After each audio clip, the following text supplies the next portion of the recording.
நான் பங்கு வாங்க மேட்சா பங்கு. ஆமாம் பங்காளி நம்ம மேட்ச் தான். இங்கே பாரு பங்கு, என்ன ஆனாலும் இன்னைக்கு அவனுக்கு மட்டும் ஜெயிச்சிடவே கூடாது. நம்மலாம் யார், ஆண்ட பரம்பரை, நம்ம தான் ஜெயிக்கணும். சும்மாவா 5-5 கப்பு அடித்து வச்சுருக்கோம் நம்ம, அவனெலாம் விடவே கூடாது பங்கு இன்னைக்கு. ஆமாம் பங்காளி, அவனுக்கு ஒரு கப்பு ரொம்ப ஓவராக பண்ணுறானுங்க. நீ அவனை அடிச்சுட்டு லாலிபாப் சப்ப விட்றோம். எது சப்போ விட்றியா? நான் தம்பி வாத்தல நீங்கள் என் பங்காளியோட மேட்ச் போல. ஆமாம் தலை. பாரு, என் பங்காளியை பற்றி நல்லாவே தெரியும் எனக்கு.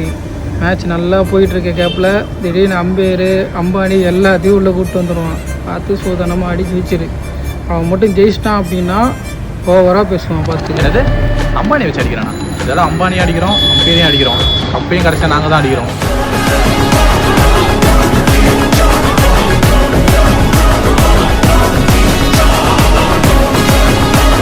எப்படியோ 2 பேரும் அடிச்சுக்கிட்டா சரிதான்.